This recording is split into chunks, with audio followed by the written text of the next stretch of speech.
এই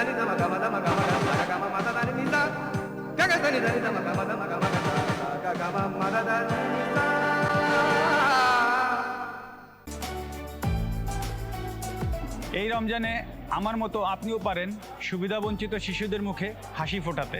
লাভস রমাদান gift box কিনলেই তার 25% অর্থ ব্যয় করা হবে তাদের শিক্ষায়। লাভস রমাদান গিফট বক্স কিনতে লগ ইন করুন labs.com এ। এখন দেখবেন চ্যানেল আই সংবাদ।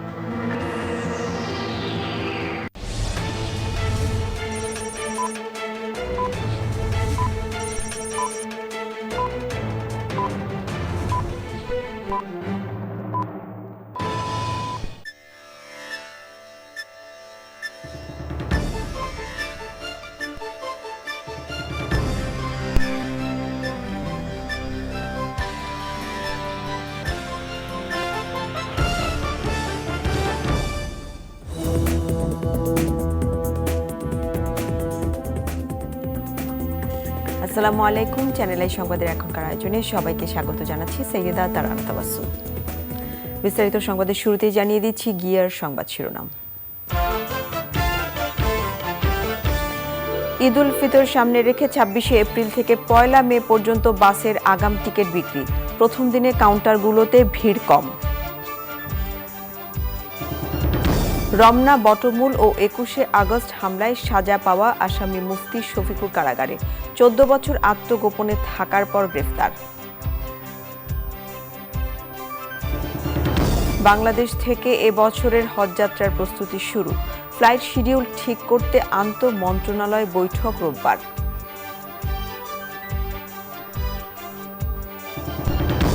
এবং রাশিয়ার যুদ্ধজাহাজ ডুবে যাওয়ার পর কিয়েভে কয়েকটি শক্তিশালী বিস্ফোরণ। যুদ্ধের কারণে বিশ্বজুড়ে খাদ্য, জ্বালানি ও অর্থনৈতিক সংকট।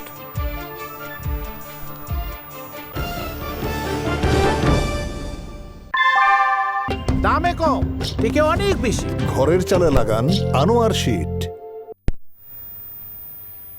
এখনকার এই সংবাদ আয়োজন একই সঙ্গে চ্যানেল আই ইউটিউব চ্যানেল এবং ফেসবুকে ভেরিফাইড পেজে লাইভ স্ট্রিম হচ্ছে। এবারে পুরো সংবাদ। ঈদ উল ফিতর সামনে রেখে বাসের আগাম টিকিট বিক্রি শুরু হয়েছে। তবে কাউন্টারগুলোতে প্রথম দিন তেমন ভিড় ছিল না। এদিন 26শে এপ্রিল থেকে পরের দিনগুলোর টিকিট দেওয়া হয়েছে। কিছু বাস কোম্পানি জানিয়েছে তারা আগাম টিকিট না দিয়ে সময় মতো বিক্রি করবে। পরাগ আসিমের রিপোর্ট। গাবতলী বাস টার্মিনালে অনেক বাস কোম্পানি ঈদের আগাম টিকিট বিক্রি শুরু করলেও যাত্রীদের তেমন ভিড় নেই। প্রায় ফাঁকা পড়ে আছে অনেক কাউন্টার। আগাম টিকিট বিক্রি শুরু করেছে মূলত বড় পরিবহনগুলো।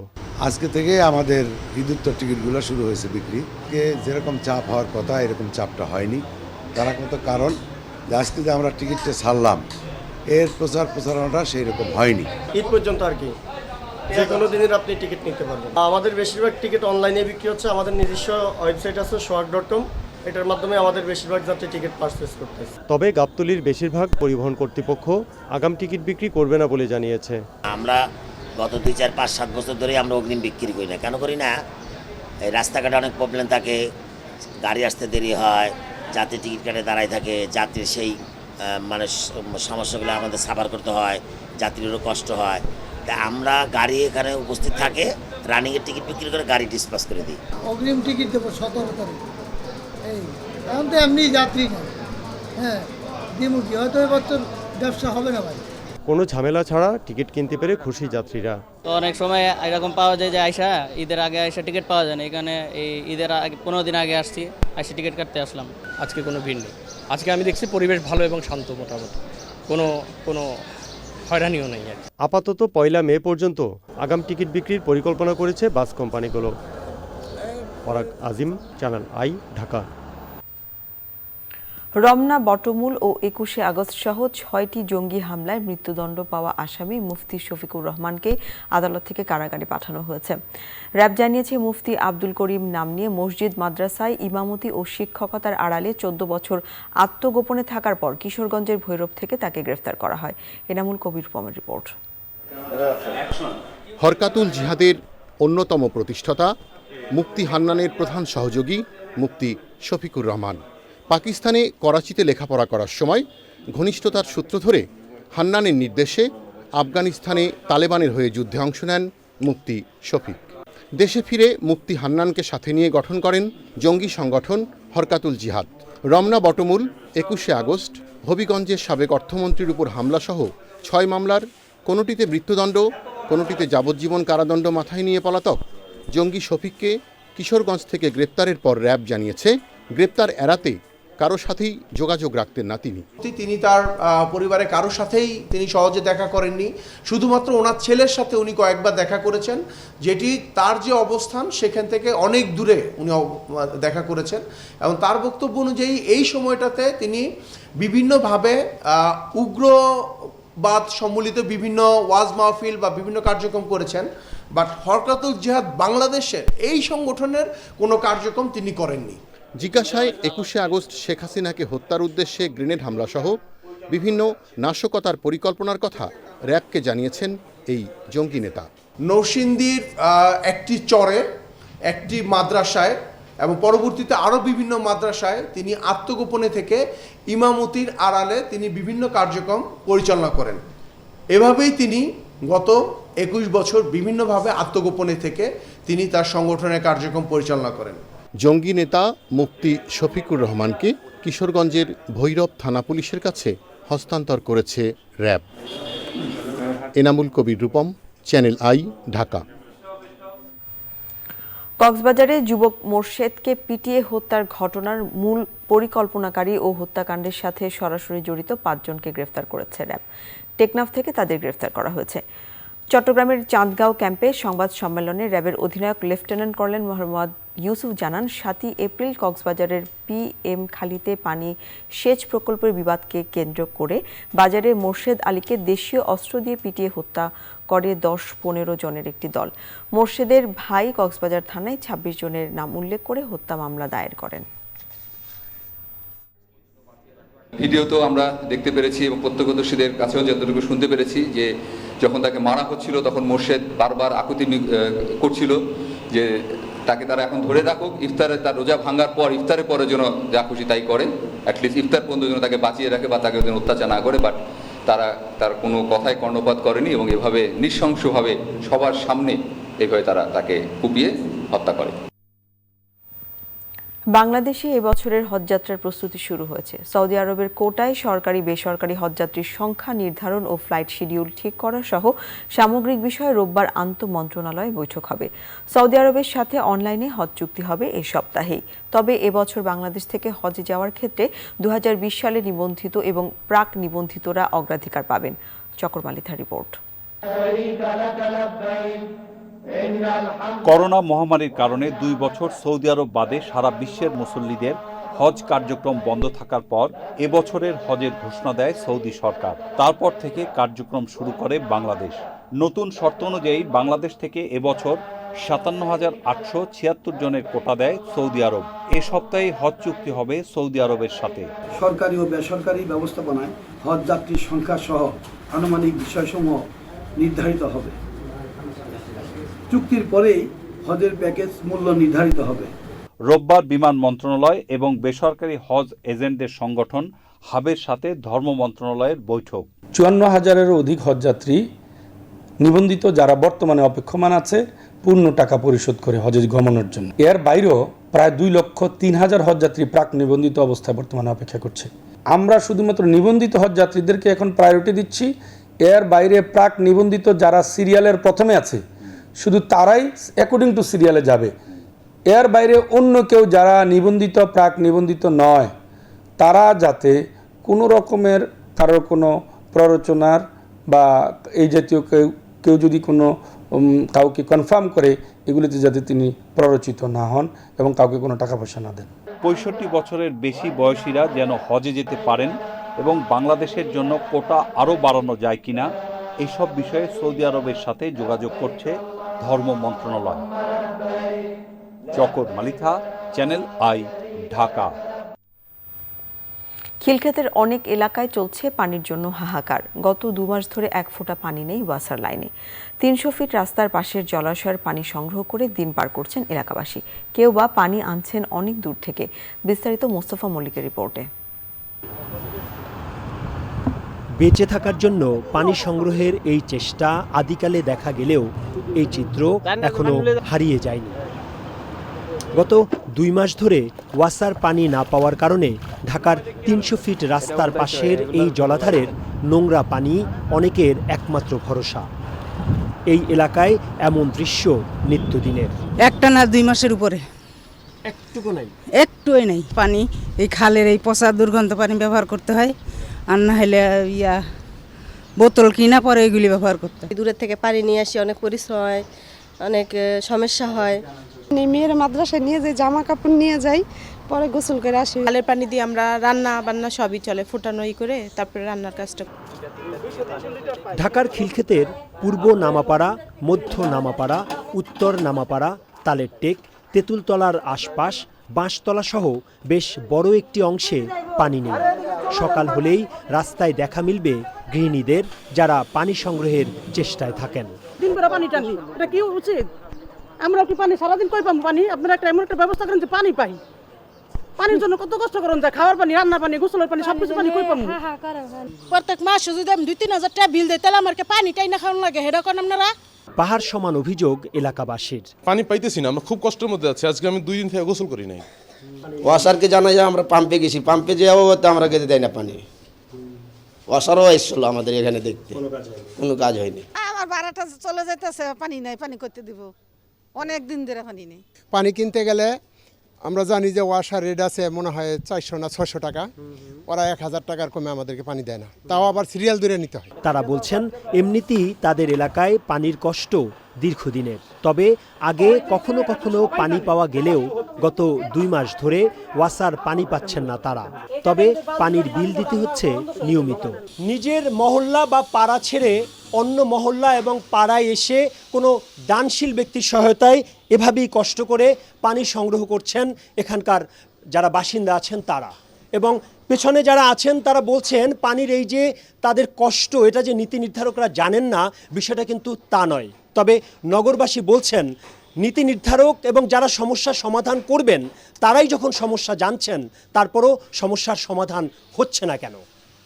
ঢাকার খিলক্ষেতের পূর্ব নামাপাড়া থেকে মোস্তফা মল্লিক, চ্যানেল আই। এবারে ইউক্রেন পরিস্থিতি।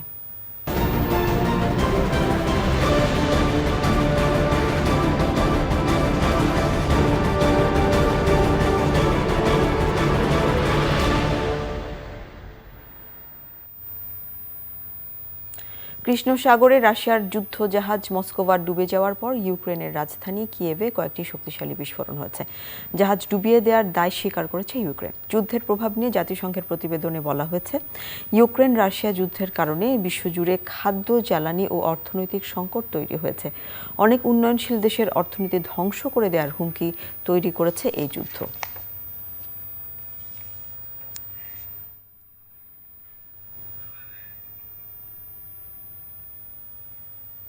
এবারে নিয়ে নিচ্ছে অশোক লীলান দিফা দটস বিরতি। বিরতির পর্যায়ে থাকছে পূর্ব জেরুজালেমে আল আকসা মসজিদে ইসরায়েলি নিরাপত্তা বাহিনীর হামলায় 150-র বেশি ফিলিস্তিনি আহত। মসজিদ কম্পাউন্ডের ভেতর আটকা বহু মুসল্লি। ফ্রুটিকা। চাঁদপুরে উন্নত চিকিৎসা বঞ্চিত জনগোষ্ঠীকে চিকিৎসা সেবা দিয়েছে প্রকৃতি ও জীবন ফাউন্ডেশনের স্বাস্থ্যসেবা কেন্দ্র এবং মজুমদার রাবেয়া মতিন কল্যাণ ফাউন্ডেশন। অসহায় মানুষদের নগদ অর্থ সহায়তাও করা হয়েছে। চাঁদপুর প্রতিনিধি মোর্শেদ আলমকে সঙ্গে নিয়ে শৌমিক আহমেদের রিপোর্ট। মহান স্বাধীনতা দিবস উপলক্ষে 3 সপ্তাহ আগে চাঁদপুর সদর উপজেলার বালিয়া ইউনিয়নের সাবদি গ্রামে বিনামূল্যে চিকিৎসা সেবা দিয়েছে পরিবেশ সংরক্ষণে কাজ করা প্রতিষ্ঠান প্রকৃতি ও জীবন ফাউন্ডেশনের স্বাস্থ্যসেবা কেন্দ্র এবং মজুমদার রাবেয়া মতিন কল্যাণ ফাউন্ডেশন। এবার ফলো আপ চিকিৎসা সেবা নিতে আসেন সুবিধাবঞ্চিত মানুষ। ব্যবস্থাপত্রের সাথে বিনামূল্যে ওষুধও দেওয়া হয়। আমরা তো গরিব মানুষ, আমরা তো ডাক্তারের কাছে যাইতে পারি না, ভিজিট দিয়ে ডাক্তার দেখাইতে পারি না। তামগণ তো অনেক সুবিধা, এখানে ফ্রি ওষুধটা পাইতে আসি। গত কিস্তো ডাক্তার দেখাইছি, বিনা পয়সায় ওষুধও দিছে, চিকিৎসা দিছে। এইবারও আবার ওষুধও দিছে, চিকিৎসা দিছে। উপকার পাচ্ছি এবং আমি গত টিপও পাইছি, এই টিপও আমি পেয়েছি। প্রেশার একটু কমছে, আবার এই গ্যাস্ট্রিক একটু কমছে, দুই ডোজ নিয়েছি। যতবার টাকা দিছে পাইছি, বাবু সাহেব আল্লাহ বাঁচিয়ে রাখুক, আল্লাহ হায়াত দোক যেন আমাকে যেন ইয়ে করতে পারে। খুবই একটু ইয়ে আছে, মানে আবার পরিবর্তী ওষুধ খেয়ে দেখি কি অবস্থা আছে। আমি আরো বেতার মাঝে বেতার লেগে আইছি, তেই এখন একটু ভালো আছে। চিকিৎসা সেবা ছাড়াও নগদ অর্থ সহায়তা দেওয়ায় আয়োজকদের প্রশংসা করেন স্থানীয় বিশিষ্টজনেরা। প্রকৃতি ও জীবন যে ফাউন্ডেশনটা বিরূপ অবস্থার মধ্যে তারা মানুষের সহযোগিতায় এগিয়ে আসে, এটা একটা মাল্টি ডাইমেনশনাল একটা চ্যারিটি অর্গানাইজেশন আমার কাছে মনে হয়েছে। এবং এটা যদিও প্রকৃতিকে বেশি একটা দিচ্ছে, এটা নামের সাথে প্রকৃতিটা ফোকাস করা হয়, কিন্তু বস্তুত এই প্রকৃতি তো মানুষের জন্য, আর এই মানুষের জন্য সবচেয়ে বেশি কাজ এই প্রতিষ্ঠানটি করছে। সুন্দরভাবে রুগীরা আসছেন, ওষুধ দিয়েছেন, অনেকের অর্থ সংগ্রহ করেছেন এবং আজকেও আসছেন, আসানোর পরে অনেকের ওষুধ দিচ্ছেন, আপনার অর্থ সংগ্রহ দিচ্ছেন এবং বিভিন্নভাবে ওনারা সাহায্য সহযোগিতা করেন। আমাদের কাছে খুব, এলাকাবাসী ওনার কাছে খুব গর্বিত। মেডিকেল ক্যাম্পে ৬২ রকমের ওষুধ বিনামূল্যে বিতরণ করা হয়েছে। ভবিষ্যতেও রোগীদের ফলো আপ চিকিৎসা সেবা দেওয়ার কথা জানিয়েছেন আয়োজকরা। Soumik Ahmed, Channel I. এবারে আমিন জুয়েলার্স আন্তর্জাতিক সংবাদ।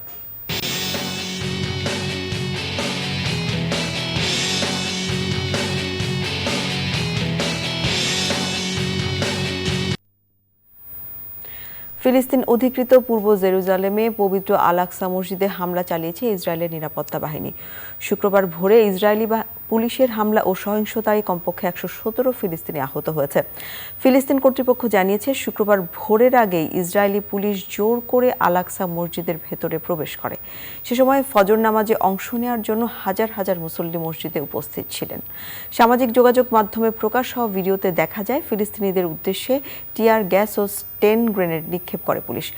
জবাবে ফিলিস্তিনিদের পুলিশকে লক্ষ্য করে পাথর ছুড়তে দেখা যায়। ফিলিস্তিনি সংবাদ মাধ্যমগুলো বলেছে, মসজিদ কম্পাউন্ডের ভেতরে আহত বহু সংখ্যক মুসল্লি আটকা পড়েছেন। ফিলিস্তিনি রেড ক্রিসেন্ট জানিয়েছে, অ্যাম্বুলেন্স ও স্বাস্থ্যকর্মীদের মসজিদে প্রবেশে বাধা দিয়েছে ইসরায়েলি বাহিনী। এবারে প্রিমিয়ার ব্যাংক লিমিটেড অর্থনীতি সংবাদ।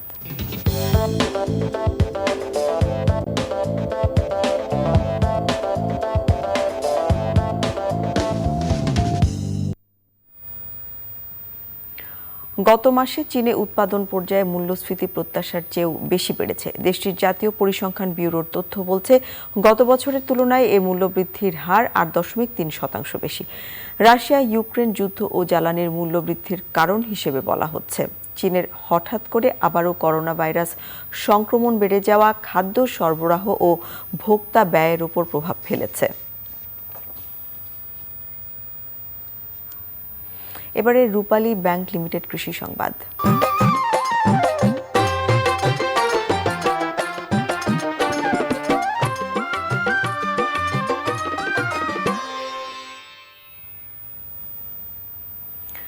বান্দরবানে বাড়ছে পেঁপে বাগান। পাহাড় ও সমতলে বাণিজ্যিক বাগান গড়ে আর্থিক সাফল্য করেছেন অনেকে। বান্দরবানে লামা, রোয়াংছড়ি, থানচি, আলীকদম ও নাইখংছড়ির বেশিরভাগ পাহাড়ি ও সমতল জমিতে গড়ে উঠেছে পেঁপে বাগান। মাতামুহুরী নদী তীরবর্তী পাহাড়ি এলাকায় তামাক আবাদি জমিগুলো এখন অনেকটাই পেঁপের দখলে। এখন দেখবেন প্রকৃতি সংবাদ।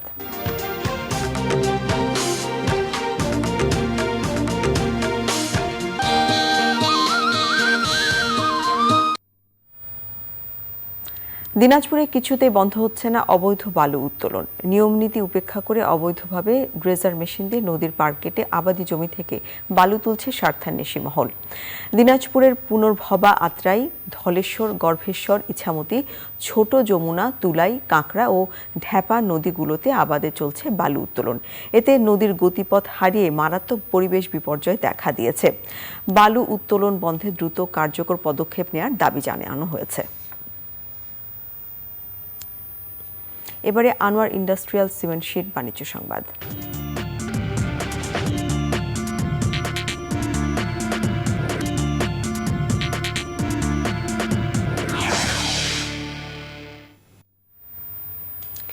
ব্যাকলগের তালিকায় থাকা ১৪১টি উড়োজাহাজের ক্রয়াদেশ সরিয়ে নিয়েছে বোয়িং। ভূ রাজনৈতিক নানা কারণে বেশিরভাগ ক্রয়াদেশ সরিয়ে নেওয়া হয়েছে। তবে এই 141টি উড়োজাহাজের ক্রয়াদেশ সরিয়ে নেওয়া হলেও এখনও মার্কিন উড়োজাহাজ নির্মাতা প্রতিষ্ঠানটির কাছে 4200টি জেটের সরবরাহ আদেশ রয়েছে। প্রতিষ্ঠানটি জানিয়েছে বোয়িংয়ের 737 মডেলের 2/3 ক্রয়াদেশ ব্যাকলগ থেকে সরিয়ে নেওয়ার কারণের মধ্যে রয়েছে রাশিয়ার উপর নিষেধাজ্ঞাও। এই পদক্ষেপের ফলে 85 থেকে 90টি উড়োজাহাজের বিক্রিতে ক্ষতিগ্রস্ত হবে প্রতিষ্ঠানটি। আবার নিয়ে নিচ্ছি অশোক লীলান্দ ইফাত অটোস বিরতির পর যা থাকছে এই সংবাদ।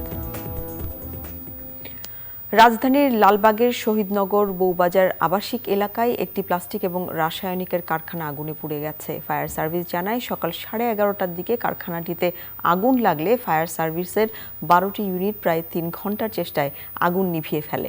প্রাথমিকভাবে আগুনের কারণ জানতে পারেনি ফায়ার সার্ভিস।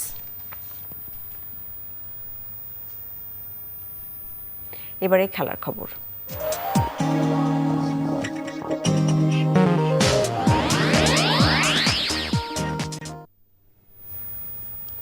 স্প্যানিশ জায়ান্ট বার্সেলোনার ইউরোপা লিগ ফুটবল শিরোপা জয়ের অভিযান থেমেছে। জার্মান ক্লাব এইনট্রাক্ট ফ্র্যাঙ্কফুর্টের কাছে কোয়ার্টার ফাইনালের দ্বিতীয় লেগে 3-2 গোলে হেরে ইউরোপের দ্বিতীয় স্তরের ক্লাব টুর্নামেন্ট থেকে বিদায় নিয়েছে বার্সেলোনা। 2 লেগ মিলিয়ে ফ্র্যাঙ্কফুর্ট জিতেছে 4-3 গোলে। প্রথম লেগের ম্যাচ 1-1 গোলে ড্র করে বার্সেলোনার মাঠে শক্তিশালী প্রতিপক্ষের বিরুদ্ধে খেলতে নামে ঢাকা প্রিমিয়ার ডিভিশন ক্রিকেটের লিগ পর্বের খেলা শেষ হয়েছে। এরই মধ্যে চূড়ান্ত হচ্ছে সুপার লিগ পর্বের line up. Sheikh Jamal Dhanmondi club 10 ম্যাচের 9টিতে জিতে আছে টেবিলের শীর্ষে। তালিকার 2-এ আছে বর্তমান ও হ্যাট্রিক চ্যাম্পিয়ন আবাহনী। 2টি জয় কম নিয়ে তাদের নামের পাশে আছে 14 পয়েন্ট। 3-এ থাকা লিজেন্ডস অফ রূপগঞ্জের পয়েন্টও সমান 14। 6 জয়ে 12 পয়েন্ট নিয়ে 4 নম্বরে থাকা সুপার লিগে উঠেছে প্রাইম ব্যাংক। 10 পয়েন্ট নিয়ে নবাগত রূপগঞ্জ টাইগার্স আছে 5 নম্বরে। সমান 5 জয়ে 10 পয়েন্ট নিয়ে শেষ দল হিসেবে সুপার লিগ নিশ্চিত গাজী গ্রুপ ক্রিকেটার্সের। সুপার লিগ থেকে বাদ পড়লেও নিজেদের শেষ ম্যাচে জয় পেয়েছে তারকা বহুল মোহামেডান স্পোর্টিং ক্লাব।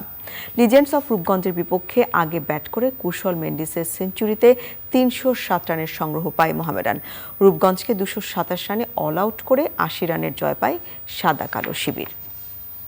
সংবাদ শেষ করব, তবে যাওয়ার আগে গিয়ার সংবাদ শিরোনামগুলো জানিয়ে দিচ্ছি আরও একবার। ঈদ উল ফিতর সামনে রেখে 26শে এপ্রিল থেকে 1 মে পর্যন্ত বাসের আগাম টিকিট বিক্রি। প্রথম দিনে কাউন্টারগুলোতে ভিড় কম। রমনা, বটমূল ও 21শে আগস্ট হামলায় সাজা পাওয়া আসামি মুফতি শফিকুর কারাগারে। 14 বছর আত্মগোপনে থাকার পর গ্রেফতার। বাংলাদেশ থেকে এবছরের হজযাত্রার প্রস্তুতি শুরু। ফ্লাইট শিডিউল ঠিক করতে আন্তঃমন্ত্রণালয় বৈঠক রোববার।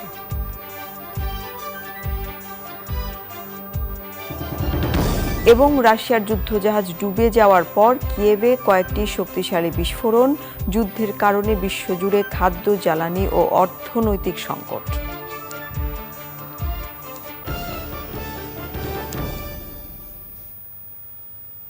চ্যানেল আই সর্বশেষ সংবাদ জানতে যে কোনো মোবাইল অপারেটর থেকে ডায়াল করুন 22626 নাম্বারে। এছাড়া যে কোনো সময় সর্বশেষ সংবাদ জানতে চ্যানেল আই online.com-এ লগ ইন করুন।